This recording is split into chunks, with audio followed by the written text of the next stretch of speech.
8 viewers. So, in the chat room, could someone say whether they can see me or not? That'd be really, really useful. It's saying sound and vision A-OK, but I'm not seeing myself back, which is worrying me slightly. It's been some time since I did the first transmission, so I'm slightly worried this isn't working. It's saying it's okay, but it'd be great if someone could just say hi. Yes, it's definitely working. So why is that not definitely doing that? Anyway, so I'm going to blast on, and maybe I need some more training. Maybe we need to do this again. In which case, I'll just assume that we're all there and you can see me and you can hear me. Anyway, so thanks for coming. Now, I know in the tradition we have to do a candle for peace, so I'm going to do the magic candles again. So this is the first magic candle. I thought we'd have 3 magic candles this time, so I'm going to have a candle there, a candle there, and let's have a third candle, shall we? That's a third candle.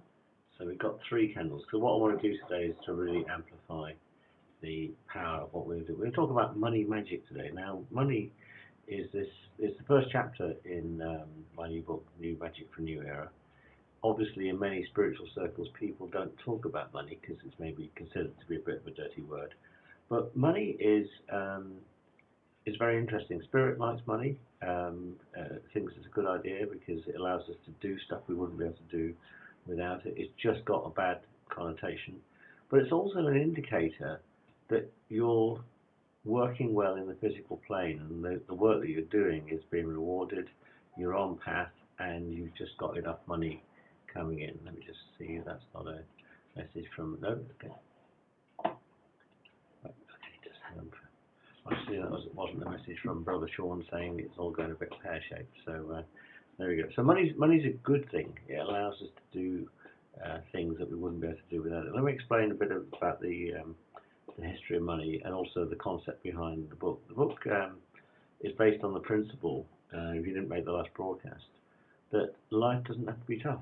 So many people write personal development books where they talk about a journey, going to the brink, going to adversity and coming back with some enlightenment. And it was suggested to me last year by a business coach that actually I'd had a fairly blessed life, and wouldn't that be a nice story to share? So I did. I started writing the book on the 1st of December last year, and because of some tricks I know how to do with time, which I'm going to cover in the next broadcast on the 6th of May, the book was ready by mid-February, so that's a 40,000 word book written and published in 2.5 months. If you think that's a miracle, then I'm going to share with you the next broadcast how to do some of this magic. We talk about time magic next time. But basically, the premise is life doesn't have to be tough. And in the book, there are a number of chapters on different aspects of why life doesn't have to be touched, where I share the magic of how I've had this blessed life, and everything's kind of landed on my feet. And money's always landed on my feet. Now, I was raised in a very poor background, one of 7 Irish Catholic kids in Moss Side, Manchester. I now live in the Surrey Hills, in a very amazing village, in an amazing house, without any debt, and anytime I need some cash, money just shows up. So just go back to the history of money. The history of money is it's only about 7,000 years old. Before we had money, what we used to do was barter, and some of us still do barter. I still barter nowadays. So what you do is you'd generate some goods, maybe some grain or some I don't know, some sheepskins or something like that, and someone who wanted that grain would then swap it with you for something else. So typically someone might work on your farm and give you some labor, and for that you'd feed them and clothe them. And then around 7,000 years ago, I think in Anatolia in Turkey, someone said, well, how about if we have a sort of something of value? So initially what happened was money was of intrinsic value. So it was either gems or metal made into coins, and basically if someone defaulted, the actual money itself had some value, so you can melt it down and use it and make it into jewelry and that kind of stuff. And it was only about 300 or 500 years ago that the concept of the promissory note came about. And the promissory note is this. This is a a £20 note, and it says, "I promise to pay the bearer." So that's got no value. It's just a bit of paper, but it's got the value. We've all agreed it's worth £20 or so. And for this to work, we need to invent things like bankers. And obviously, bankers haven't got a great name for themselves nowadays. But basically, all bankers are trusted third parties. They agree that my pile of cash equals X and your pile of cash equals Y. If I leave a pile of cash with them, then they give me a little bit more cash because they can make some money out of it. And if I have a debt with them, then they'll charge me for that debt. And that's, I'm not a financier or an economist, but that's basically how money works. So promise pay the bearer is kind of the thing, really. So so money gives us freedom. So it means that we don't have to store our grain. We can just store some notes up, and then we can use them to buy certain things. But it's an energy. And it's kind of interesting because if you go into space, you can't see money. So there's no money visible from space. So it's just an energy that we use on planet Earth to do certain things. But what's great about money is this way that it makes us trust each other. It makes us do commerce. It means that we can go out to work 9 to 5, have some relaxing time, invest that money in various things. We can buy things. We can buy chattels. We can buy goods. We can invest in our own personal development with it. We can do all sorts of wonderful things with money. So it's generally a really good thing, but it's been kind of abused recently. And the current finance system is based on debt. So basically, it makes money out of people being in debt. And what I want to talk about today is how we can create an abundance spiral and how we can go up. And we can use money to raise ourselves spiritually. So it's kind of a different concept, really. And there's a great book, I don't know if anyone's read this book, David Copperfield. And in it, Mr. Micawber, one of my favourite characters in Dickens, he's an eternal optimist. He's always saying to his hard-pressed wife, Emma, something will turn up. And there's a great famous quote by him, which is known as the Micawber principle. And it's this, and it says, annual income, £20, annual expenditure, £19, 19 and 6, result happiness. So this is in pre-decimal currency days. And in Dickensian terms, if you earned £20 a year, then basically that was the salary. Nowadays, it probably wouldn't buy you a meal out or something like that. And then it says here, annual income £20, annual expenditure £20, 0 and 6, result misery. So basically, if you've got slightly more money coming in than you've got going out, then you'll be happy. And if you've got slightly more money going out than you've got coming in, then the result is misery.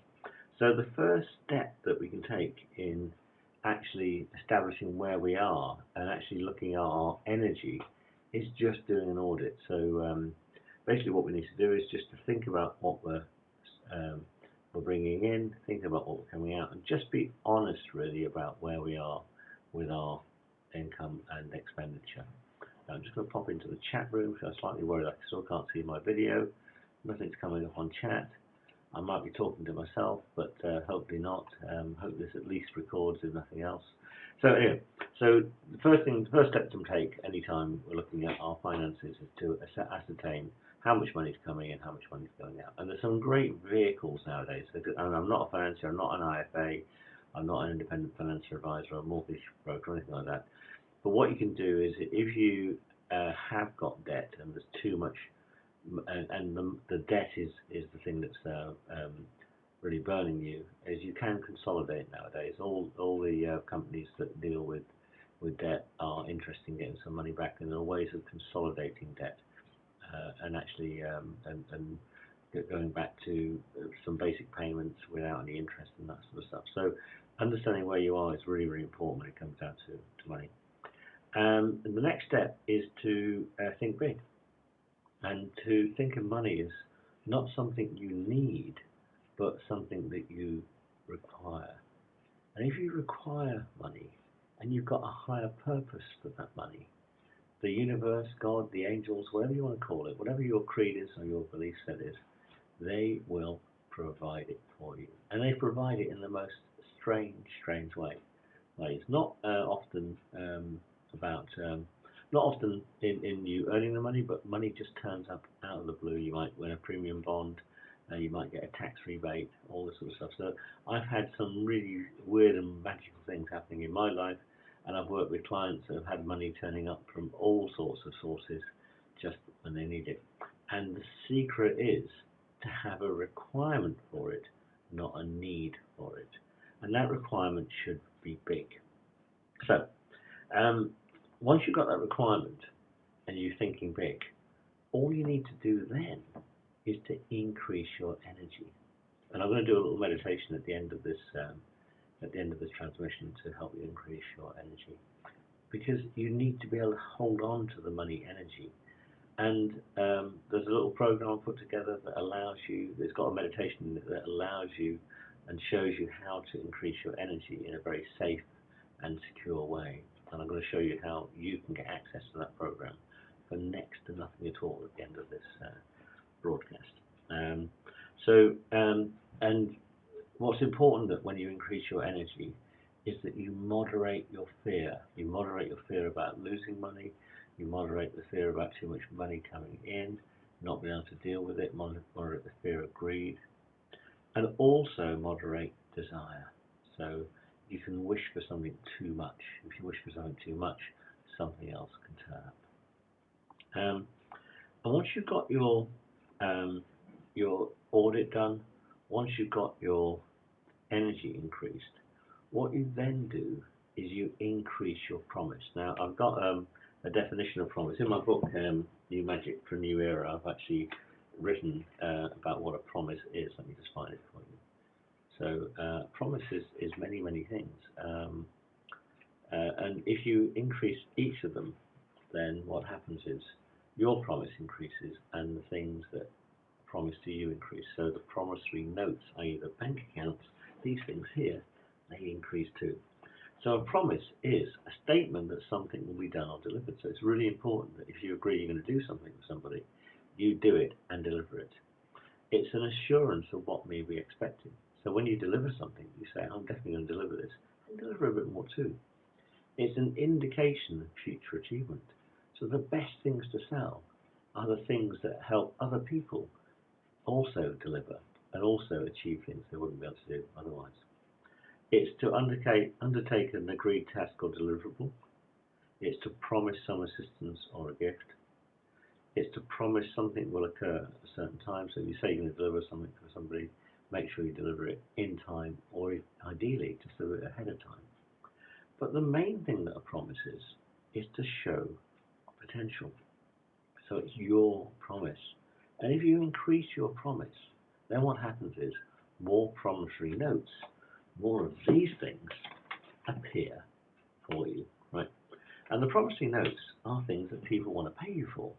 So obviously, if you want to get more money in, what you do is increase your skill set. You learn new things. You learn how to do other things you can't do. If you're in a job, you upskill. You might get a promotion as a result of that upskilling. If you're self-employed like me, then you learn some new skills that people can pay you more money for.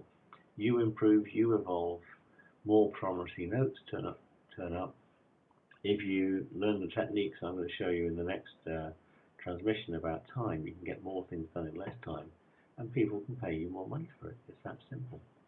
So basically, it's a kind of spiral upwards that we can take by learning to know where we are with money, to increase our energy, to show promise and develop our promise. Now,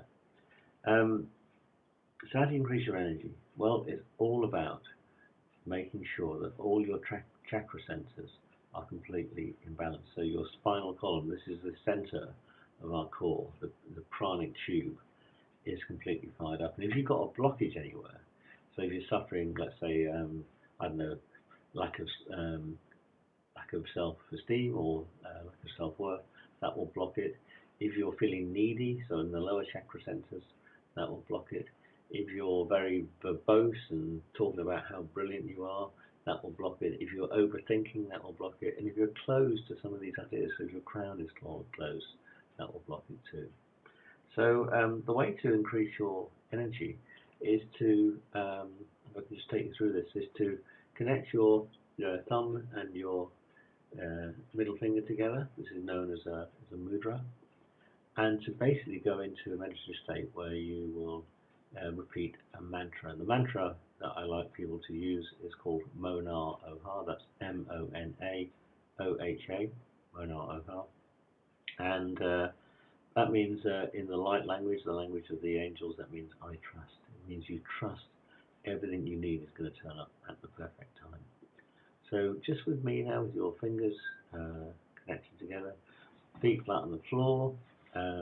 What I'd like to do is just to go through 7 in and out breaths, and on the in breath say internally the word Mona, and on the out breath say internally the word Oha. So that's Mona on the in breath, Oha on the out breath. Just repeat that 7 times. Mona, Oha, Mona. Do that 4 more times.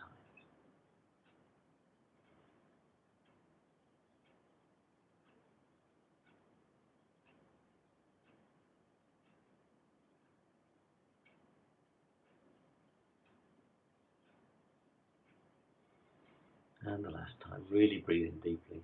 Mona, Oha. And it's that simple. If you do that every single morning, you'll be amazed at what shows up. Now, I'm going to help you a bit more with this because I've just produced, as well as writing the book, what I've done is I'm producing 7 courses that actually expand on the themes in the book. Now, these courses cost money, right? And the one on how to generate more money, it's kind of interesting. If I give that away, it won't work. But if people are a bit desperate for cash, they won't be able to afford it. So this gives us a bit of an impasse. So the very people that need access to the course might be the people that haven't got any cash.